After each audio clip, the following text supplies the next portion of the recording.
Brofist to you all on this most momentous of Fridays, as of course today, as you can see by my glorious shirt of a happy cat taco, Dawntrail is here. Expansion Day is live, and I'm sure everybody here is currently like gaming and nerding out or waiting for a giveaway, which we'll be doing throughout the week of copies of Dawntrail. For those who couldn't get it yet, we will do our best. We've furnished many people with Dawntrail. We will do some more. It's all good, my friends. It's all good.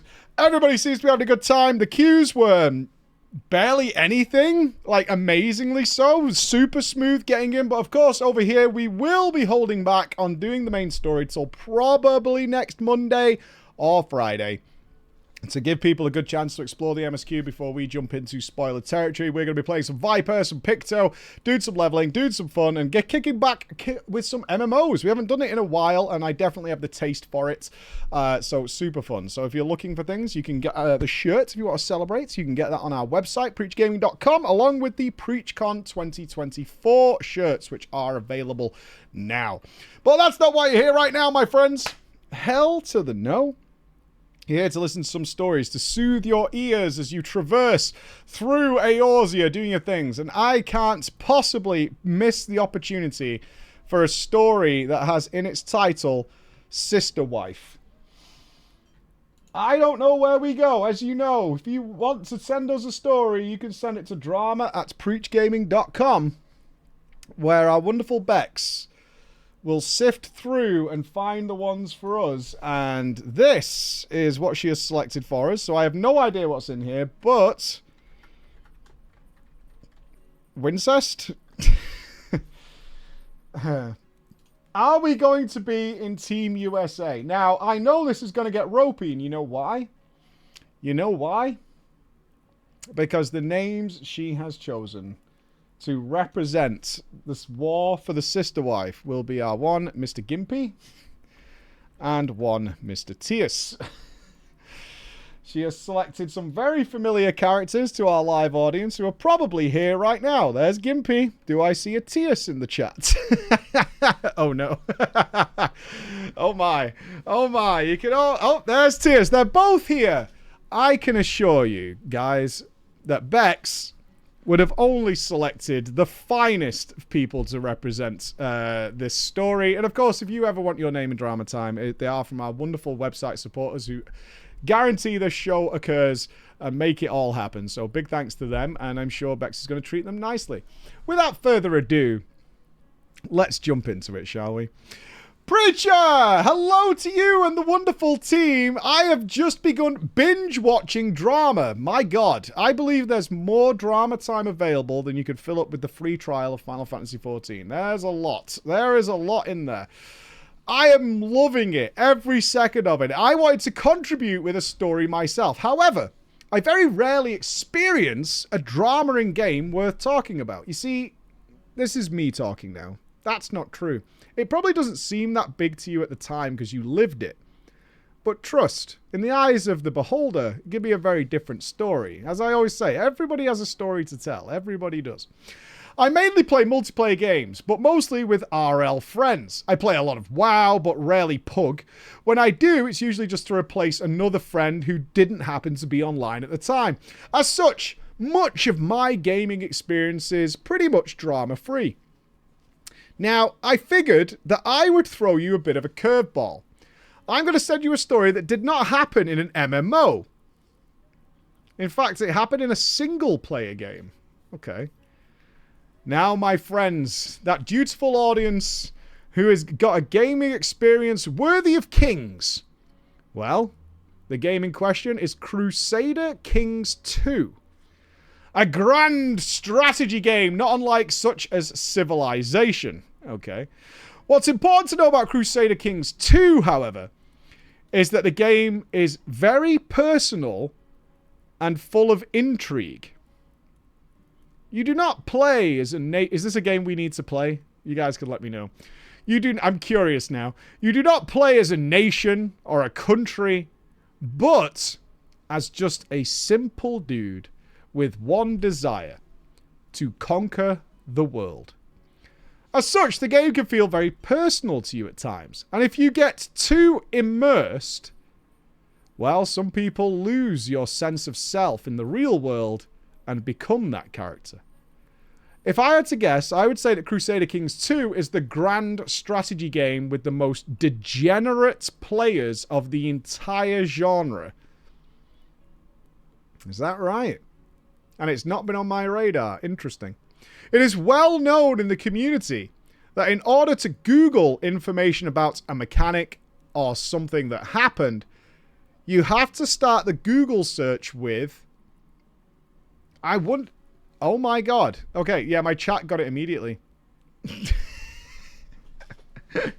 My chat actually got it immediately. It appears we have some genuine degenerates in the audience who are very aware of this very specific and niche Googling process. You must begin the Google search with CK2, and you must end it with, please don't report me to the police. This is for a game, I swear. What are you guys Googling exactly? I am definitely... My alarm bells are going off in a big, big way. A big, big way. Okay. I'm only going to loosely explain the mechanics of the game that are important to the tale. I think this story is more fun to read if you have no idea what the game is. I can confirm I have no idea about this game, but I'm certainly becoming more aware, I should say. The story begins shortly, but I feel I have to preface this by saying, and I wish you would all believe me, I'm a normal, chill dude IRL. Oh dear, this is going down a weird road. The things I do in the game, the actions I take, I swear to you, do not reflect any of my real opinions or desires in the real world. Huh. Can you fuck goats in this or something? Like, what's going on here? I also need to remind you and the audience that this is not multiplayer. This is a single-player campaign against an AI. And I only did the things I did to win against a computer. I did nothing, and I swear to you, nothing to any person who was alive, really. Okay. That's a hell of a disclaimer. I mean, you beat Dr. Disrespect on that one. Like, that's a full-on thing. And it did not come out any better, if I'm being honest. That did not come out any better either. Okay. Let me set the stage. It's 2015, my friends. I've been playing a lot of Crusader Kings 2, and I've gotten really good at abusing and bending the mechanics to my will. The game was becoming too easy. I was craving a real challenge. So I took to the internet to find out more about this game. Somewhere deep lurking in that endless tunnel of the internet superhighway, I read a thing. I read a thing that someone had attempted a challenge, where the goal was to collect every genetic trait on a single character.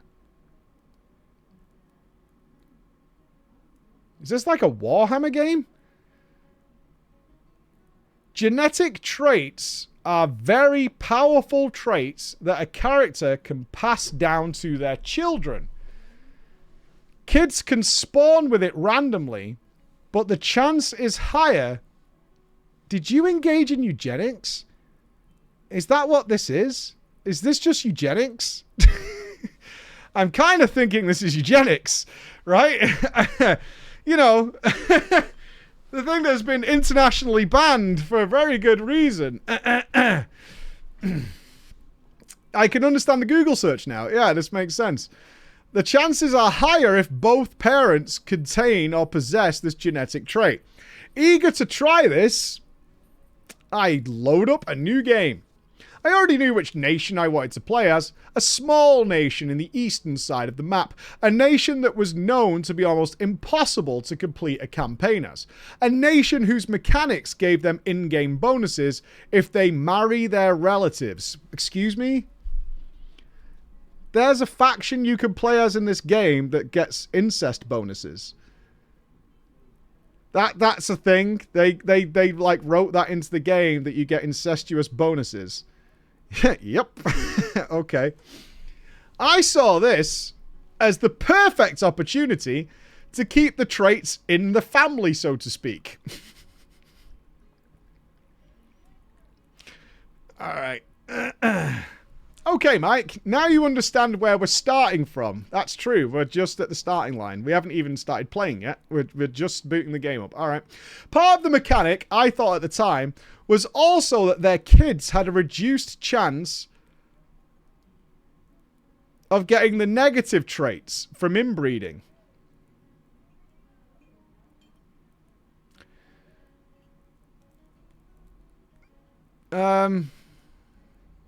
I mean, I suppose that makes sense if you're going to encourage inbreeding, that there would be negative effects. Although, now I'm older and writing you the story, I cannot confirm this mechanic. I mean, I hope I don't cast a Race to World first on Crusader Kings 2, for example. So, you know. Oh, there's Scripe. He is merging both Tobo and Roger together, but it looks... Yep, that's a third leg. That is a third leg. That's unlucky. That's unlucky. He's going to have to wipe it and go again. Like, I don't really want to make that call, like, on the nose. Do you know what I mean? I don't really want to have to do that, but we'll see. We'll see where this takes us. So, I click Start Game. The first thing I do when I start the game is marry my sister.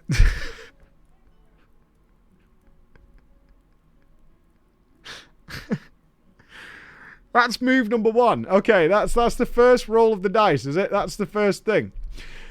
Now, Mike, I don't want you to think I was so into incest that this was my only choice. But, because of the... Oh, there's an excuse. Hang on, we've got excuses for this. But, because of the nation I played as, there weren't many other women available. Was there any? Like one other one that wasn't your sister? Because that's better. I'm just saying, that's better. You see, Mike, I'm playing as an outcast. The only one of two rulers in the game in my cultural and religious group. As such, it's really, really hard to get allies, okay? To my south, though, were two kingdoms ruled by brothers. Gympie to the southeast and Tias to the south. They were both much stronger than me as a nation, and they hated me from the very start. It was only a matter of time before they would attack and destroy me, of course. One of them fairly easy, but not pain-free way of getting out of this was to swear fealty to one of them and become their vassal. My country would become a part of theirs, but I got to keep my land. This is a boring way of doing things. And out of the strategies that I had thought up, this would be the very last strategy I would try. I immediately noticed that Gympie, who due to his role at the start of the game was allowed to marry 4 women, only had 3 wives. Ugly cunt, Gympie. You rule a nation and a vast army. You can marry 4 women, but you've only got 3. Absolute fucking loser. Or have you got one rotating one? You're going for like a Henry VIII sort of situation, right? You tried. Did you try? Did you? Skill issue. Oh, Jesus Christ. Now, balancing the up and downside of marrying multiple women was part of the fun gameplay a player had to take part in. However, the AI would usually play by the book and marry 4 women ASAP. I had no idea the insidious plans Gympie was brewing. What I had thought was a neat little bug in Gympie's AI was actually an evil plan concocted by a man who had no regard for common decency. As I was getting acquainted with my brand new nation, I received a message from Gympie. Gympie had declared war on me. The campaign was over, as losing all my holdings would result in a game over screen. I decided to stay, try and figure out what Gympie's strategy might be. Maybe I could learn something that would help me defeat him when I clicked new game. After all, my land was in the mountains, which did give me a high ground defender's advantage. His great army swept through mine in a matter of seconds. I watched as the war score inched towards -100. I surrendered the war to him and waited for the endgame screen. But it didn't come. It turned out, instead of declaring holy war on me, allowing him to take my entire country, he had declared war for a single county. I was still allowed to play. Now this, I'm afraid to say, Mike, is where it gets dark. This is what many would refer to as the point of no return. I should have switched the game off. I should have laughed to myself at how stupid the AI was for not conquering me, but that's not what I did. That's not what I did. I looked at my kingdom to assess the damage, and noticed something strange. My wife, my sister, was gone. Where my beautiful cream-skinned sister's face once placed next to mine was now a generic silhouette. Confused, I looked through my family tree to find her. I remembered that Gimpy had captured her when he besieged my capital. I didn't think much of it at the time, but now I was getting scared. I clicked on her portrait, and a shiver ran down my spine. Gimpy had claimed her as his fourth wife. What I had previously jotted down to there are probably just not enough hot single women in Gimpy's area, I now realized was a nasty plot. A plot to claim my sister's innocence as his own. Gimpy. Gimpy. You murdered and butchered an entire country for one woman. Sadly, historically accurate. I could not abide this. I could not let this happen. I could not let this evil Gimpy defile my sister. That was my job. Don't like that. I don't like that. I don't like that. I don't like that at all. How could I get cooked by this monster? As a side note, Mike, out of character. Oh, we're going out of character. I don't actually know how this happened. I, to this day, do not know how the AI managed to marry an already married woman. Pretty sure you could do it by abusing some mechanics, especially since she was his prisoner. But the AI didn't usually marry already betrothed women. So your concern here isn't that Gimpy conquered and murdered a nation in order to claim your sister. Your issue is that she's already got a ring on her finger. That's the concern. It's like, hang on a minute, she's already married. I've got a certificate. You can't... That's the concern here. Just so we're all on the same page as to what exactly the big issue is. So I did the only thing I could. I swore fealty to Tius, Gimpy's brother, and my other neighbor. If I was to destroy the Gimp, I would need protection. My time under Tius was pretty dull. I would take a holding from one of his other vassals, then he would get mad and force me to return it. I thought about ending the campaign multiple times, but I was angry. The rage I felt inside was fueling my actions. I had to defeat Gimpy. I had to claim back my beautiful sister. Suddenly, though, war broke out. Tius, my liege, was attacking his brother Gimpy. Tius had discovered a plot by one of Gimpy's other wives to kill Tius' son. What is this game? What the fuck is this? Okay, we're playing this game. Can I name the other members of the map? Because if I could do that, we're absolutely playing this game. Can I rename them all to members of the stream? Well, shit. I'm gonna need the board.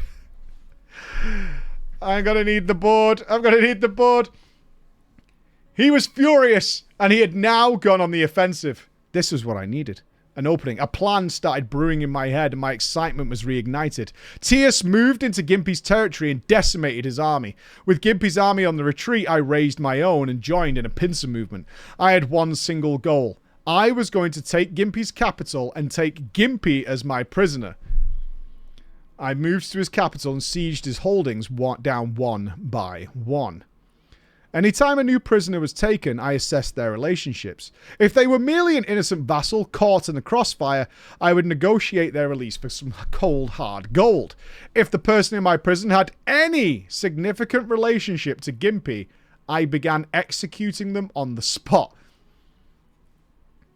Just as a reminder, our author would like to interject that they are normal in real life, and there should be nothing further read into the story events that are unfolding here. It's just a video game, okay? The war raged on. I finished sieging his capital, and there was no Gimpy in my prison. I moved my army away and let him conquer his land back, with his army that was now dwindling. Every time he retook his capital, I went in and re-sieged it.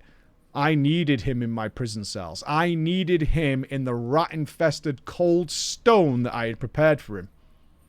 He started losing men in his army. He was no longer able to pay for his mercenaries due to me bleeding his coffers dry with my negotiations. I started to manipulate him mentally. It's an AI. What do you mean? Now there's psychological warfare taking place against the AI. To mock him, I started sending him gold as gifts. I needed his army to stay strong so that he wouldn't be out of the game.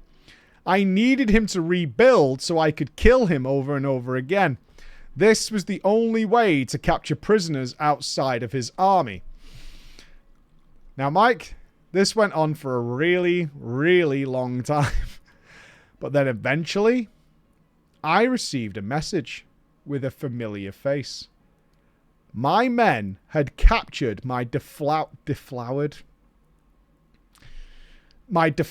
sister trying to escape her castle. My sister was now in the cells of my prison. You're done with her and you can have her. I walked down to the dungeons, and our eyes locked between the holes of the bars.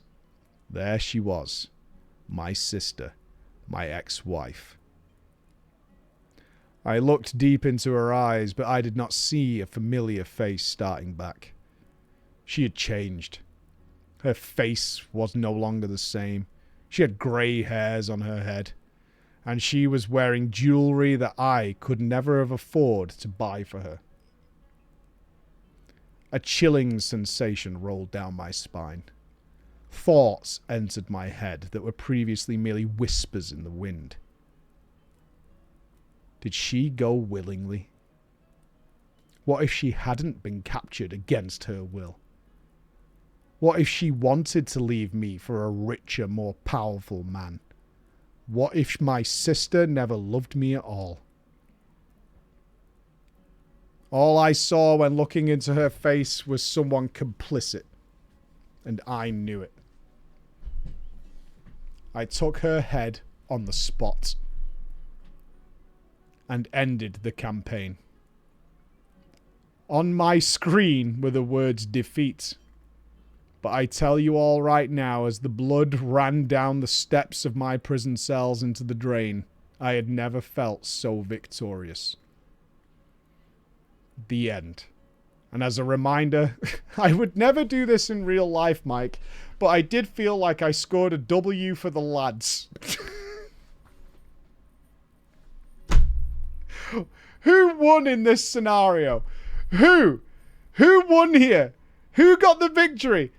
Who got the victory? The lads. The lads got the victory. The lads. Okay. The lads scored a victory. Yeah, okay, yeah, the lads. This is all red flags. I mean, what's more of a red flag is that I kind of want to play it. You know what I mean? I kind of want to play it. You know what I mean? I kind of want to play it. Okay, let's move on to something probably less dark. Maybe. It is drama time. I don't know where it's coming from. I have no idea. Let me win. Oh, God. The voice of a failure. Let me win. Gross.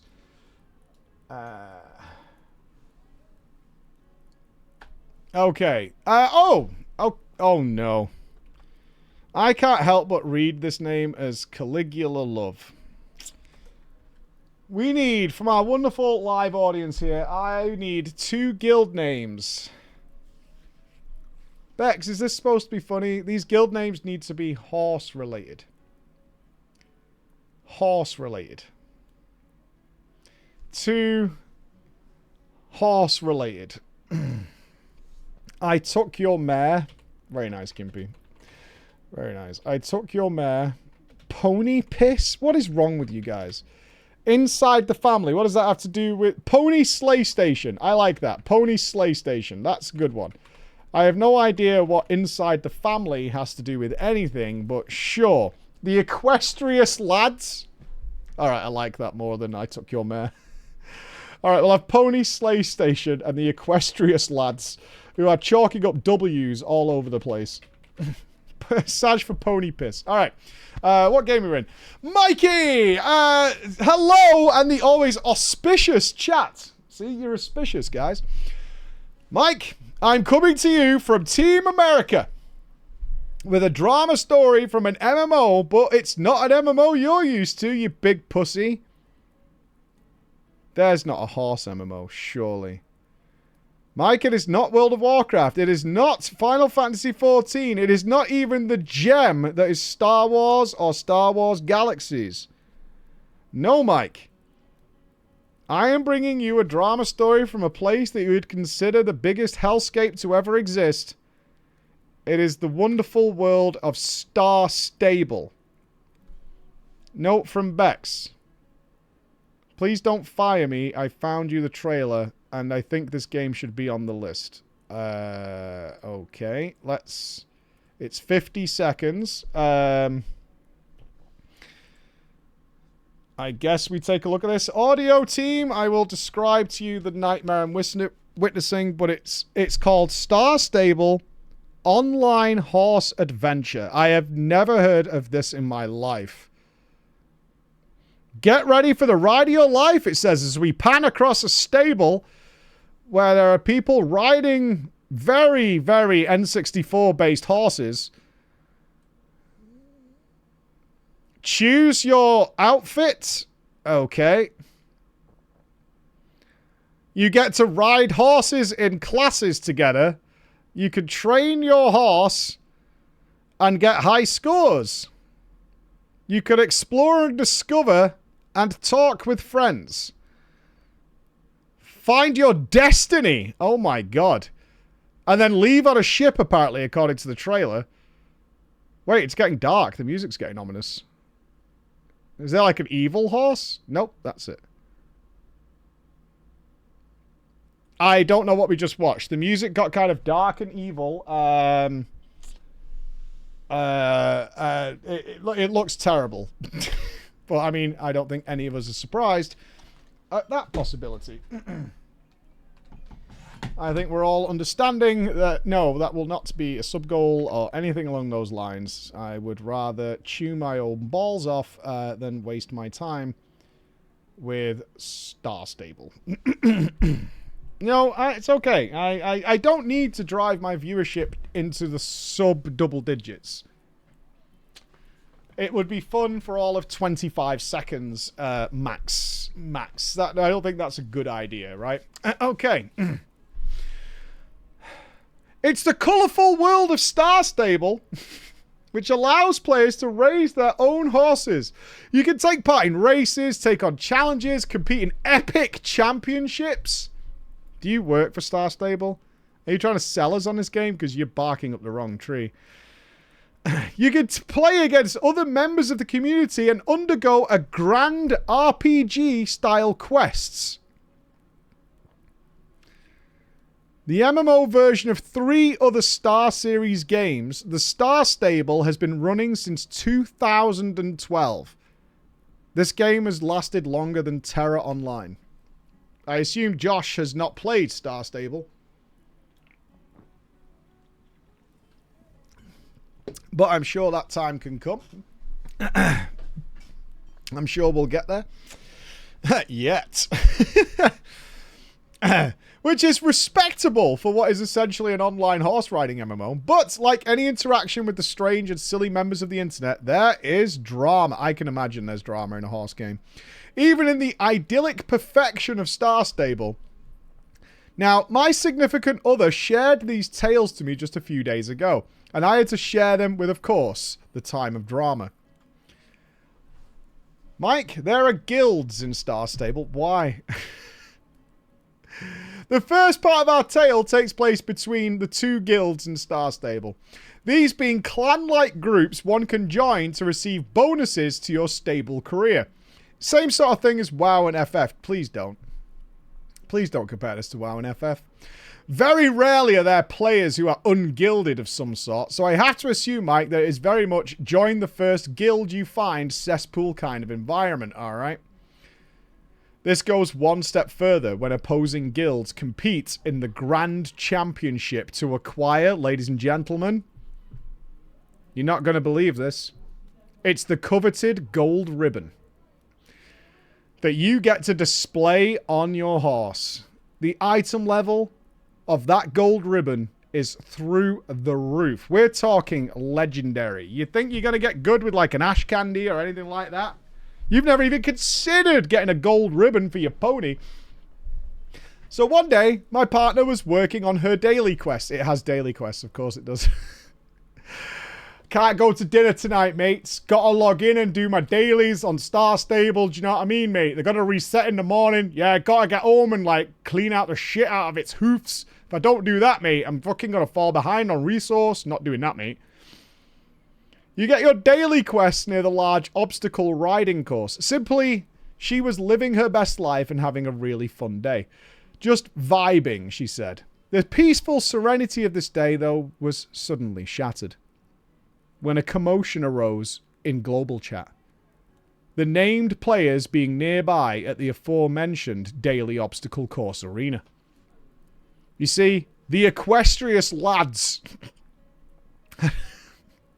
the lads had arrived to use the course. Now this name is very inappropriate. Now here's the thing.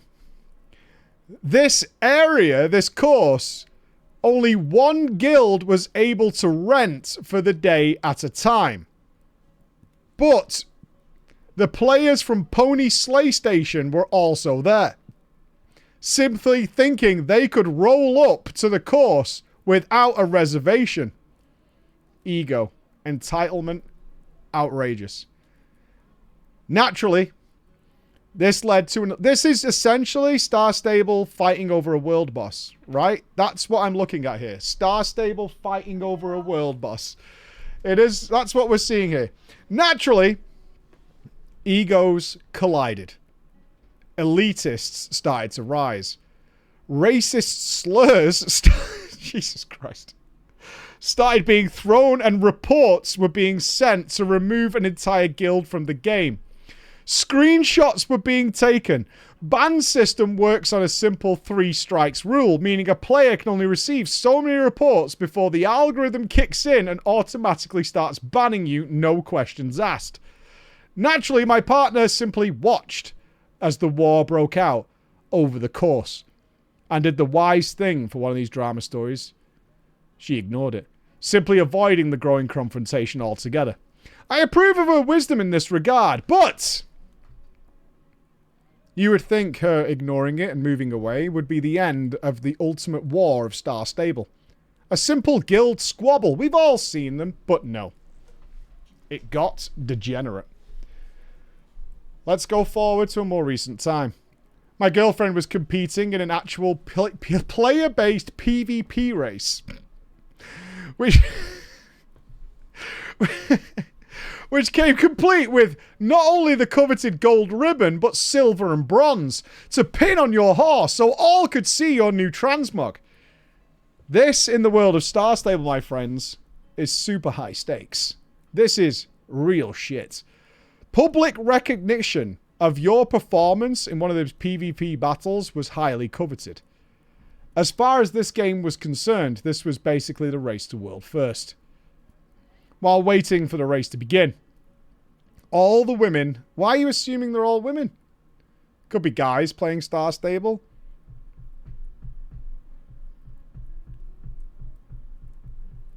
Probably not the kind of guys you want playing Star Stable, though. All the women had their horses lined up, and my girlfriend got a DM. A message in the pink for you WoW and FF14 people from someone called Caligula Love. Hey, you there. You better let me get first place, or I'll report you. It's just a warning to you. Everybody lets me win because they know not to mess with me. You better watch yourself. Naturally, my girlfriend thought, go fuck yourself, and that this was a little weird, as most people don't interact too heavily in Star Stable, simply doing the races and going back to the single-player activities. So she shrugged it off as nothing to worry about. She and the other players began preparing for the race. Now, Mikey, I wish you had more details on the actual showdown itself, as the mud was flying and hooves were pounding into the floor, but sadly I do not. Besides that, my girlfriend did indeed claim that first place without even realizing it. Almost immediately, though, another message in the pink came through from Caligula Love. Now, what did I say? You were supposed to let me get first place. That's what people do here. I told you you wouldn't like what happens if you didn't let me win. Moments later, my girlfriend received the update via the in-game UI that she had been reported. And the report had been sent about her account to the dev team. In the global chats, she asked other racers if this was something that happened on the regular with this person. Hey guys, it's Caligula Love always doing this, and much to her surprise, everyone else recognized Caligula Love's account by name and immediately confirmed publicly that this happened every single time they took part in the race. She would send threatening PMs to the other racers, threaten to report them, and if anyone else won besides her, she would come after them. She also learned that this person had made up to 4 to 5 accounts all by herself to permanently ban people via reports of harassment and vulgar interactions. Can we not, give some credit here to multi-boxing Star Stable? It's kind of a baller move when you think about it, is that if you're going to multi-box any game, you're multi-boxing Star Stable, right? Like, there's some moxie to that. There's really a general feeling of togetherness and power by multi-boxing it. Now, considering this player wasn't on the default starter horse, most people move off pretty quickly, it means she had to have bought premium MTX horses on all of the accounts that she made.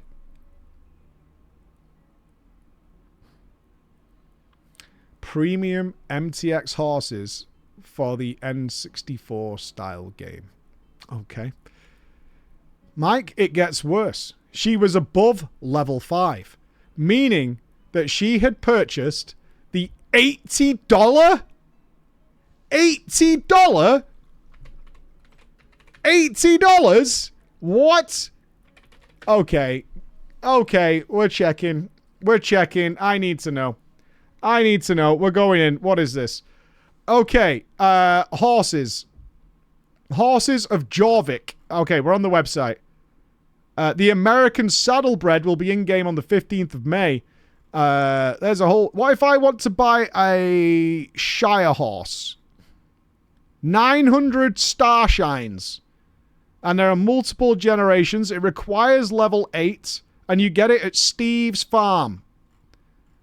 It has color it's got skins, obviously. Many skins. Excellent, excellent.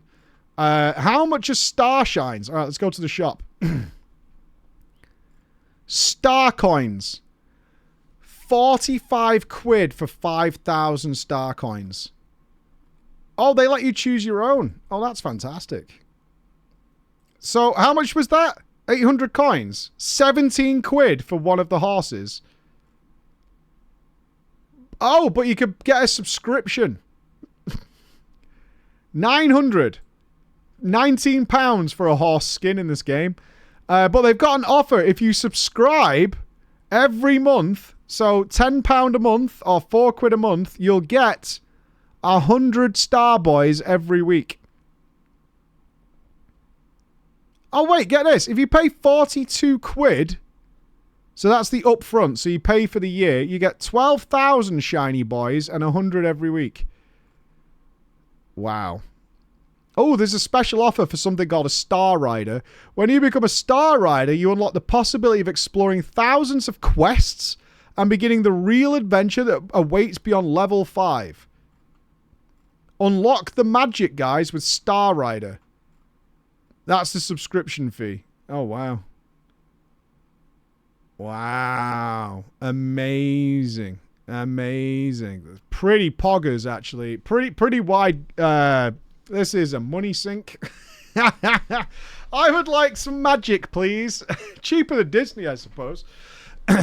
She had bought the $80 lifetime pass. Oh, I don't think they sell that anymore. Did we see that? Hold on. Did anybody see the 80? Is that the one-time pay-only thing? Oh, yeah, that's it. Pay once and never again. Okay, it used to be £60, which would be around $80, close to, but they've got it on discount these days. It's only $42. Pay once, and that's it. You're committed. You bought the game. Pretty good, actually. It means there's no season pass or anything like that. Not bad. Lifetime pass, baby. One time. That's a steal. That's a steal. That's a better offer than COD. Just saying. Okay. She had bought the lifetime pass on at least 4 to 5 accounts. Most of the premium high-quality horses are $10 to $20. So she can... I mean, this is somebody who is really invested in Star Stable.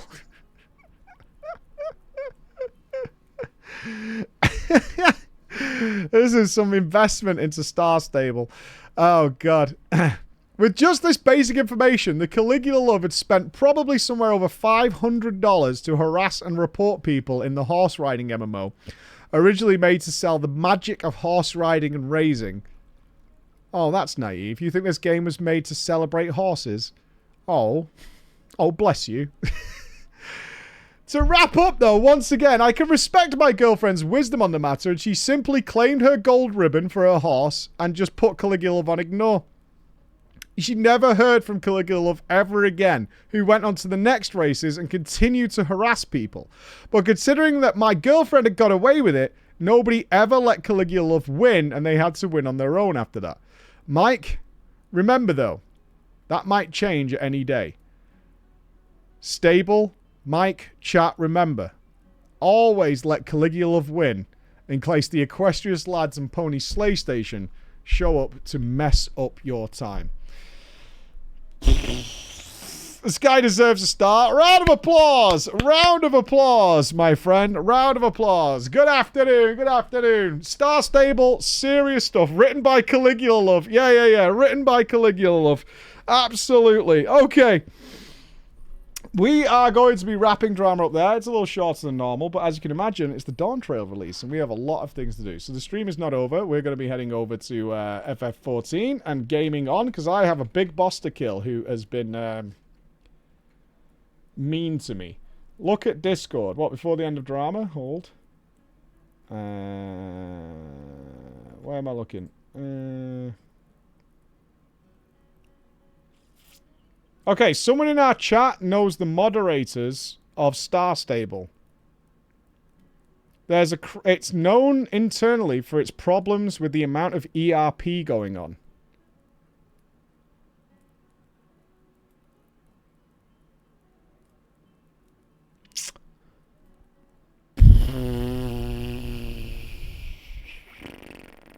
I think we should go back to Eorzea. Where there's less ERP going on? No!